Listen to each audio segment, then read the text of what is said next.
This is Super Yacht News with E. Sisman. Hi, welcome back to the channel. Okay, so it's a new week and we've got some news stories to get on with. So today we're going to be talking about Jeff Bezos and his new yacht problems already. He hasn't even had it delivered yet, but he's already got problems with it. MYA and RAK, that's another story.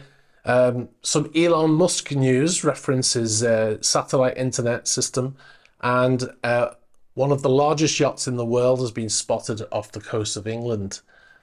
Okay, so first story, Jeff Bezos. Now, in February of this year, before all of the sanction stuff started, I made a Super Yacht News video where we talked about the problem that his vessel was going to have in the Netherlands. So one of the things about all of the yacht builders in the Netherlands is most of their facilities are upriver. So they're not out on the open ocean. They're in the river systems, and to get the yachts out to the ocean, they have to transit these rivers, right?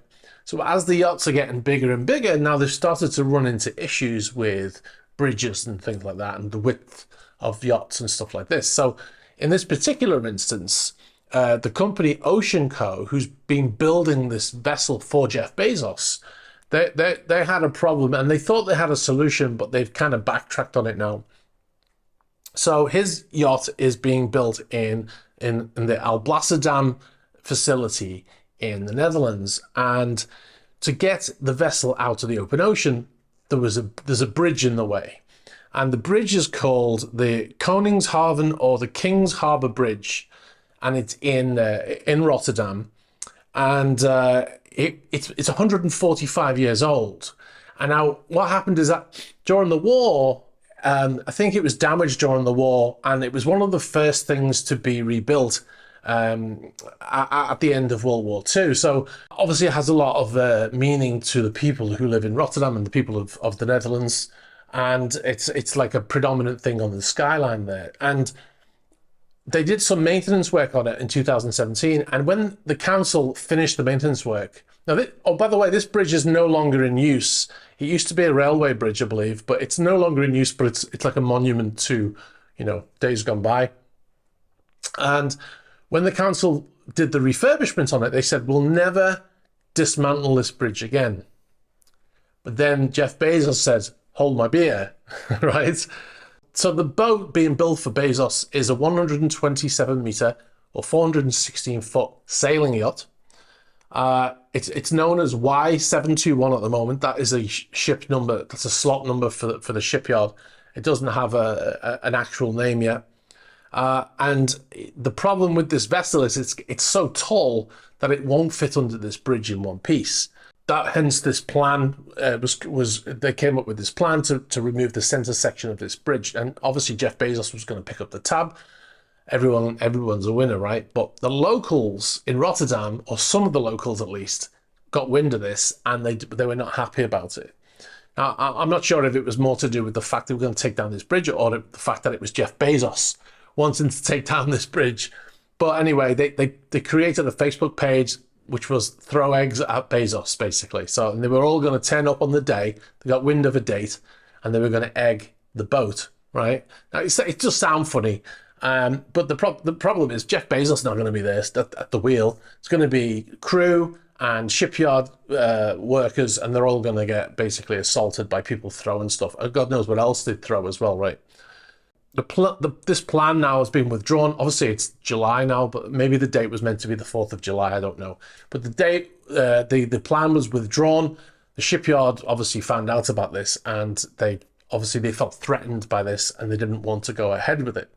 Now, bring on the mainstream media, they're saying that this vessel is stuck upriver, and maybe my title, I don't know what the title of this video is yet, but as I film this, but maybe my title is a bit clickbaity in the sense that it goes along with the same concept of this yacht being stuck. Now, because it's a sailing yacht, obviously the masts are going to be what blocks this vessel from getting under the bridge. You can see this footage here. This is from Tom van Oostenen, by the way. He's a fantastic photographer, videographer. he flies drones, he does stuff, helicopter stuff. Well, this footage is from him, and this shows another yacht passing under this bridge, and you can see how high up it is. Now, it's clear that that Bezos vessel will only get stuck with the masts in place. And the shipyard wanted to complete construction at their facility and sail it downriver. But clearly what's going to happen is they'll have to tow the vessel down without the masts on, and then take the masts down on another barge maybe, and then fit them further downriver.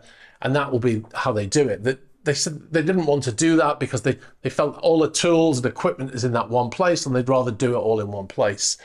So that's what's going to happen. So this idea that the vessel's stuck is really not really true. I mean, it's a complication which they'll obviously overcome, right? They wouldn't have built it if they didn't know they could get it down river. I read a lot of these stories. They all seem to be based on the same. They either all read each other's story and just wrote another story, or it was the same story syndicated out. But a couple of things that they said that were wrong in those stories, and one of them is that this was the second largest sailing yacht in the world at 127 meters, and that's incorrect. They're obviously comparing it with Sailing Yacht A, which is a 142 meter sail-assisted yacht. It's not the same thing. The yacht Bezos has built or had built is a full-on sailing yacht, and it will be the largest sailing yacht in the world, unlike the Sailing Yacht A, which is a sail-assisted, which means it needs its motors, and the sails only assist it. So it's not the same thing, so it is not accurate that it's the second largest. It is the largest sailing yacht in the world upon delivery, and I'll give you an update when they finally get that vessel through.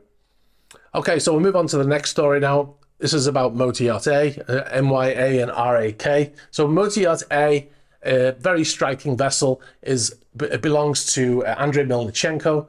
He was sanctioned a few months ago. I think it was March he was sanctioned. And his two vessels, we just mentioned one, Sailing Yacht A and Miti A, they were, obviously, Sailing Yacht A was arrested in Trieste in Italy, and it's still there now.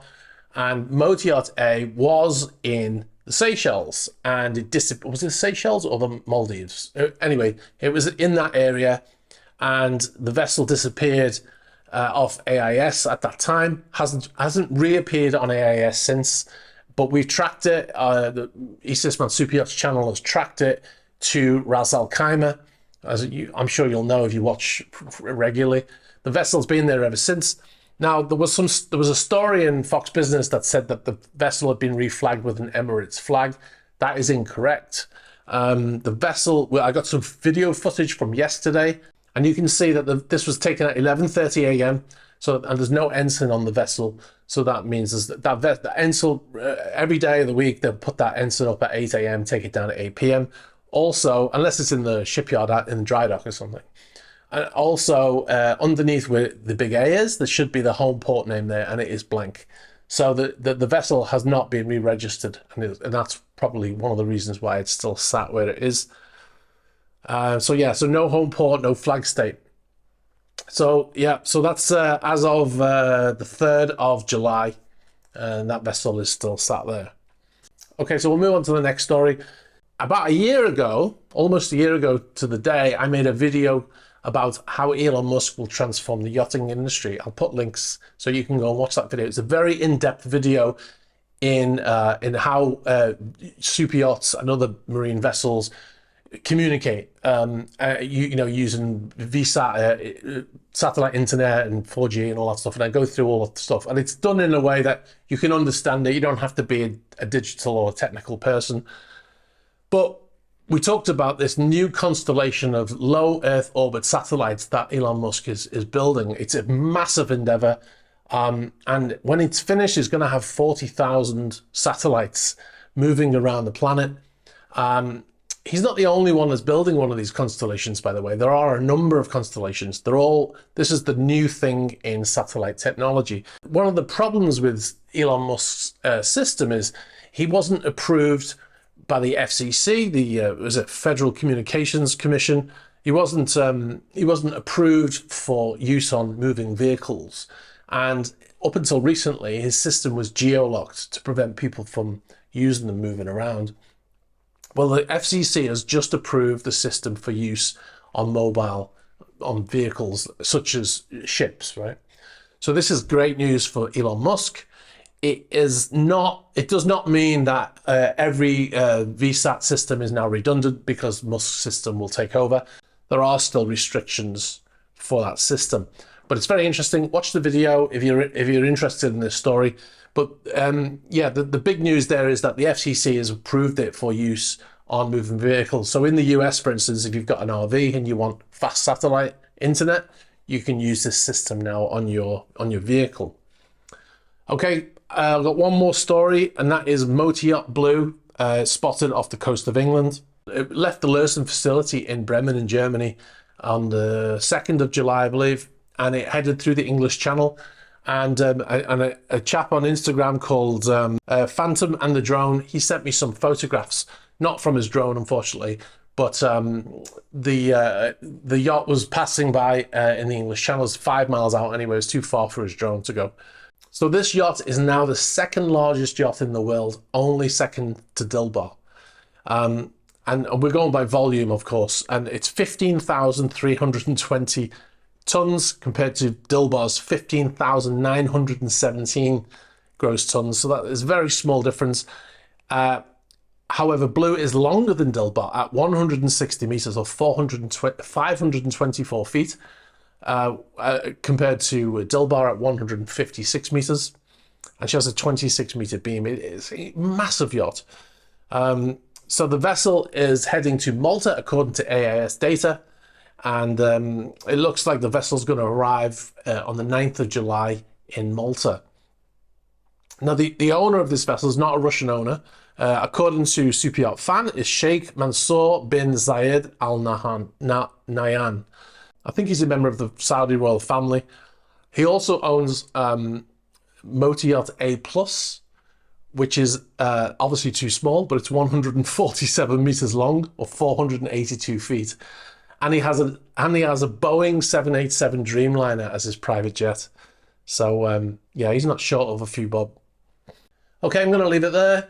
If you've got any information for me about any of the stories we've covered today or any other stories, please get in touch along the usual way through the About page of the YouTube channel, or you can contact me through Facebook Messenger, or you can contact me through Instagram.